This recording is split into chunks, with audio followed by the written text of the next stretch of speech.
Hello and welcome to Speak Up. I'm Kimi Oguni Ebisine. Speak Up is a program that is brought to you by Fat Corner, where we discuss social and psychological issues that are facing everyone in the world and in Africa, to be precise. Whatever you're going through, speak up. Let us find a way to make each other better. So last week we talked about cyberbullying, and after that chat, I got a conversation from a parent who was wondering how can we help our children in the use of social media and to preventing cyberbullying and some of the other things that happen. And so, because of that, today I'll be speaking on the pros and the cons of using social media by teens. That's what we'll be looking at today. Nowadays, it seems like every teen, every child has a cell phone or a computer, or they have access to it. Even babies are being exposed to social media. When parents want to catch a break, they put it up for children so that they can have a break for themselves, and also so that the children can learn vocabularies even from a tender age. Research shows that 73% of teens are on social networks. 37% of them send messages to their friends every day. 8% of American teens use Twitter. 22% of teenagers are logged on to Facebook over 10 times per day. 25% of Facebook users are under the age of 10, and an average teen has 201 Facebook friends.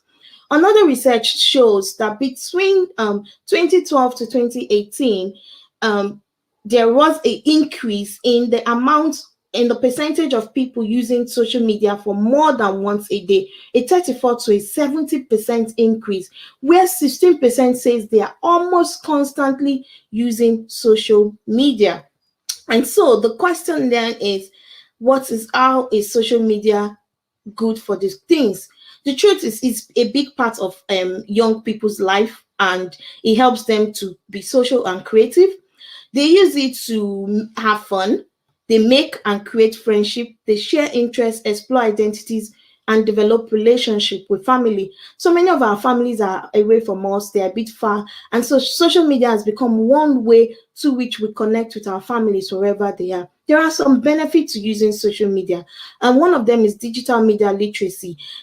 Teens are learning to explore and experiment on social media, and that has helped them to build knowledge and skills that they need in life. There is collaborative learning that goes on social media, and educational content are being shared either formally or informally through social media. Even our schools these days are beginning to use social media and teaching the children.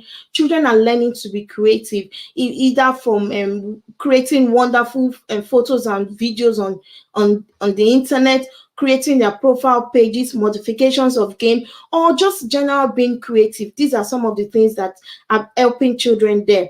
Another thing is the mental health and well-being. By connecting to friends and family, by connecting to a world out there, children are learning to build a community that give them a sense of connection and belonging, and that is also feeding to their mental health. However, even though we have so many benefits to social media, there are quite a few dangers that occurs in social media.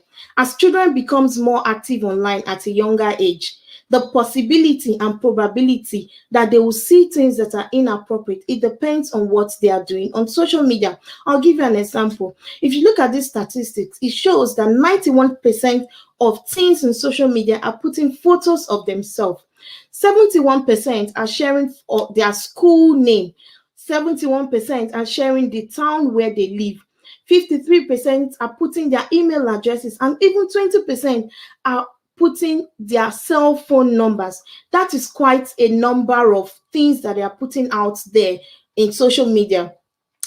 Another study shows that 56% of 11 to 16 years old have come across explicit materials that are online.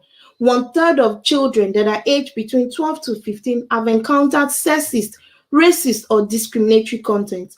1 in 10 children aged between 8 to 11 who go online said they have seen things that are nasty or worrying to them. Even parents are complaining these days. They said 68% of their children have complained about inappropriate content they've come across. 56% talks about the negative influence they've seen via social media. 47% talks about cyberbullying that has occurred via social media, and 34% is concerned about the general well-being of their children while they are using social media.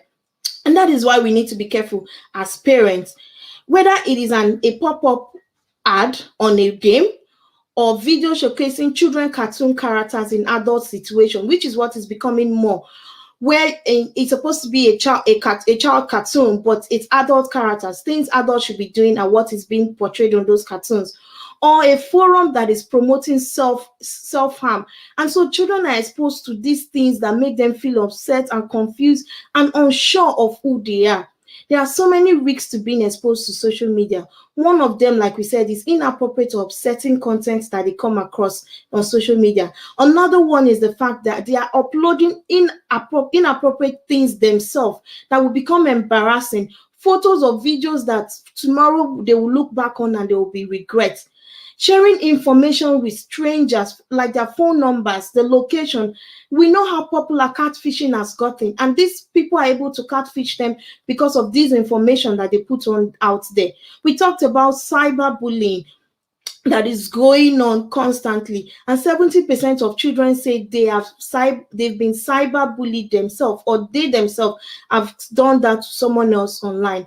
Exposures of too many targeted advertising and marketing content, losing touch with reality. As teenagers are spending more time online, they tend to forget about enjoying the one-to-one living with families right here, but they become more engrossed with the online world, giving in to social pressure. Let us face it, social media, it creates a false sense of identity. There's so many fakeness going on out there, and so these things that are still impressionable are beginning to learn to give in to those things.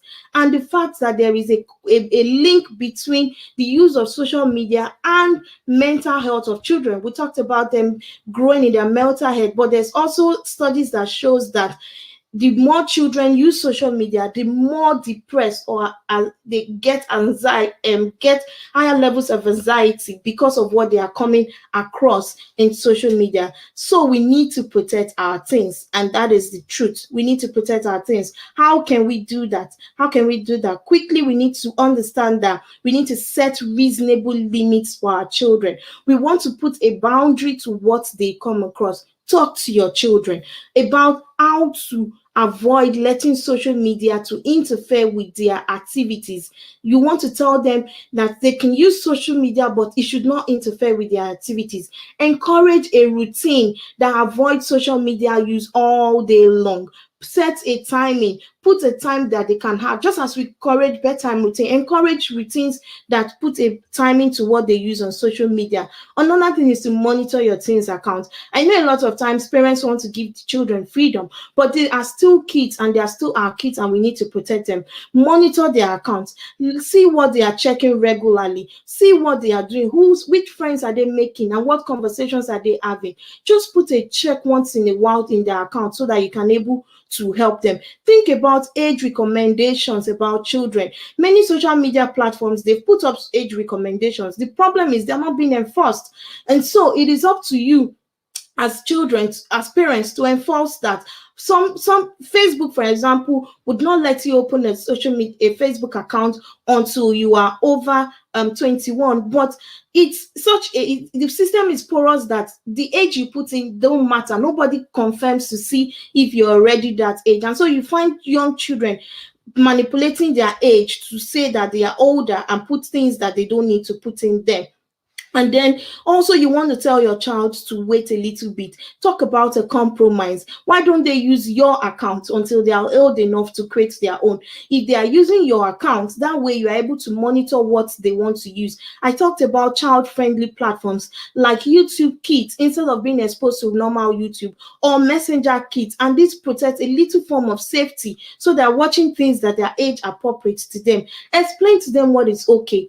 Discourage them from gossiping, from spreading rumors, from bullying, or putting things that are damaging to themselves and to others. Speak to them about the safe way of using social media. Don't just leave them to it. Remind them that social media is full of unrealistic images and ideas, and so draw them in by constantly talking to them.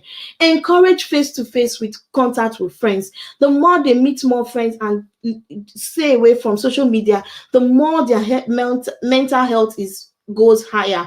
And finally, be an example to these children.